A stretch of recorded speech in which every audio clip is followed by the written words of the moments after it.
Hello students, here we will see the expression for kinetic energy. In the previous topic, we have already know about the different kinds of energy. Okay, so there we have seen the mechanical energy, potential energy, and a lot of kind of energy we have seen in the previous session. Okay, so before going to this topic, you need to learn about these kind of energies also. Okay, so you can learn through that thing from your notes also. Here we will see the expression for kinetic energy. First of all, we need to know that what is kinetic energy. Okay, kinetic energy is what? Kinetic energy is something which create in an object due to the motion in that object. Okay, मतलब अगर किसी भी object में motion हो रहा है तो उस मोशन की वजह से जो उसमें एनर्जी आ रही है, that is what? That is kinetic energy. कोई भी ऑब्जेक्ट हो गया, if that is moving, it's means that has kinetic energy, and it depends on the certain things like the velocity of the object. If velocity is much more, then kinetic energy will be high. अगर मास ज़्यादा है तब भी velocity पे effect पड़ेगा. अगर मास ज़्यादा हो रहा है और ज़्यादा वेलोसिटी से मूव कर रहा है तब भी उसकी काइनेटिक एनर्जी बहुत ज़्यादा होगी. तो चलिए देखते हैं कि what is the derivation, what is the expression part, मतलब इसका फॉर्मूला क्या आता है. Okay, so let's see it.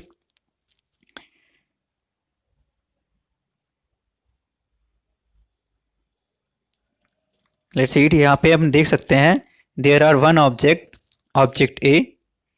Okay, and it is initially at rest because u equal to zero है. एक ऑब्जेक्ट ए है, इस पर हमने एक फोर्स एफ लगा रखा है इधर से. तो जैसे ही हम इस पर फोर्स एफ लगाएंगे होगा क्या? ये ऑब्जेक्ट आगे की तरफ मूव करने लगेगा. ओके, अब मान लेते हैं ए इसकी पोजीशन थी, तो कुछ टाइम बाद ये कहाँ पहुँचेगा? बी पोजीशन पे पहुँचेगा. ओके, अब इसकी वेलोसिटी जो स्टार्टिंग में जीरो थी वो बढ़ चुकी होगी और उसकी वैल्यू हो जाएगी बी.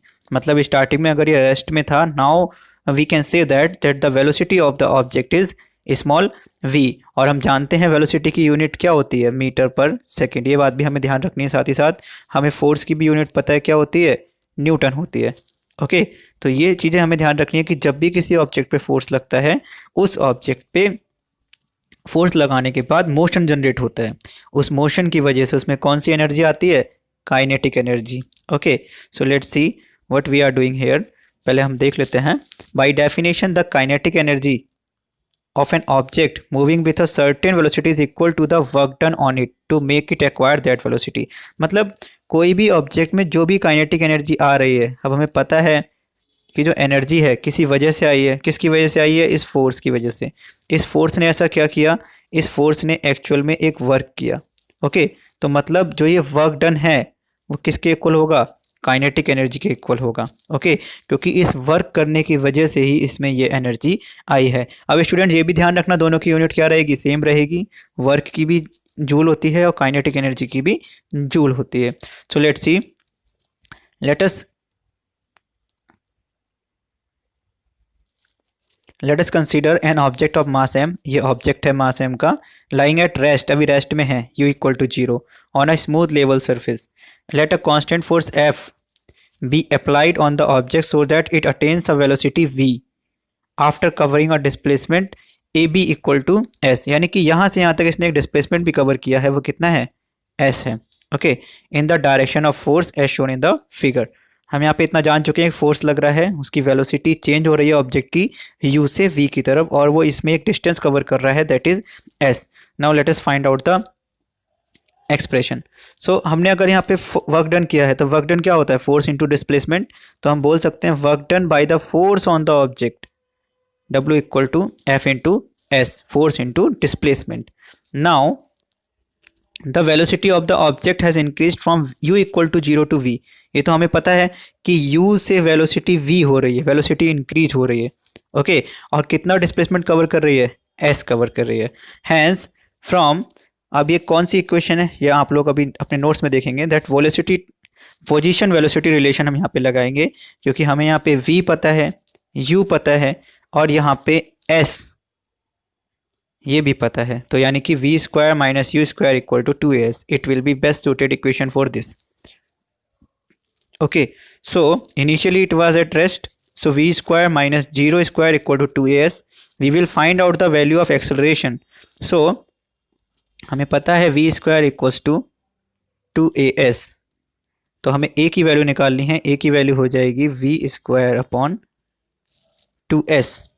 ओके, तो हमने वही यहाँ पे लिखी है. अब स्टूडेंट ये हमारी इक्वेशन 1 थी, work done equal to force into displacement. तो according to Newton second law of motion F equal to ma, the force acting on the object is given by F equal to ma. हमें इस force की भी तो value पता होनी चाहिए जो हमने लगाया. तो फोर्स की वैल्यू किससे निकलेगी? ma से निकलेगी. और एक्सेलरेशन कितना है? F इक्वल टू ma हो गया. एक्सेलरेशन कितना है? m v square upon 2s. क्योंकि ma होता है तो a की वैल्यू तो v स्क्वायर अपॉन 2s है. ओके, सो लेट्स सी. तो हमने यहाँ पे फोर्स की वैल्यू निकाल ली जो कितनी है? mv square upon 2s. Now और न्यूटन सेकेंड लॉ क्या था? That is rate of change of momentum is directly proportional to the applied force. बच्चों, जब यहाँ पे वेलोसिटी चेंज हो रही है तो मतलब इसका मोमेंटम चेंज हो रहा है. और मोमेंटम किसकी वजह से चेंज हो रहा है? इस फोर्स की वजह से चेंज हो रहा है. ओके, तो अब हम यहाँ पे वर्क डन निकालेंगे. ओके, फोर्स जहाँ पे लगेगा वहाँ पे न्यूटन का लॉ पे आपको ध्यान देना है. Okay, so work done equal to force into displacement. Force की वैल्यू पता है हमें mv square upon 2s into S. S से एस क्या हो गया? कैंसिल. और हमारी वैल्यू कितनी बची? 1/2 mv स्क्वायर. ओके, क्योंकि जब हम mv स्क्वायर अपॉन 2s को सॉल्व करेंगे, एस से एस तो कैंसिल हो गया. mv स्क्वायर को अगर हम साइड में लिखें और ये 2 नीचे है तो मतलब क्या है इसका? 1/2. ओके, तो इस तरह से हमारा फॉर्मूला निकल के आता है काइनेटिक एनर्जी का. अभी तो हमने वर्क डन निकाला है. Okay, it is work done. But हमें पता है जो इसमें काइनेटिक एनर्जी आई है वो रिजल्ट किसका था? इस वर्क डन का ही था. मतलब the work done on the object is the kinetic energy acquired by the moving object. Hence kinetic energy of the given object of mass m and having velocity v is given by, हम इसे ई के से भी लिख सकते हैं, suffix में के. इसको हम काइनेटिक एनर्जी भी लिख सकते हैं. तो हमें पता लग गया काइनेटिक एनर्जी क्या होती है. जब हम किसी भी ऑब्जेक्ट में कोई मोशन होता है उसमें एक एनर्जी आती है, that is known as kinetic energy. And the formula of that energy is kinetic energy equal to 1/2 mv square. कहाँ से डेरिवेशन स्टार्ट हुआ था? वर्क डन से. हमने उसके बाद इक्वेशन लगाई v square minus u square equal to 2as.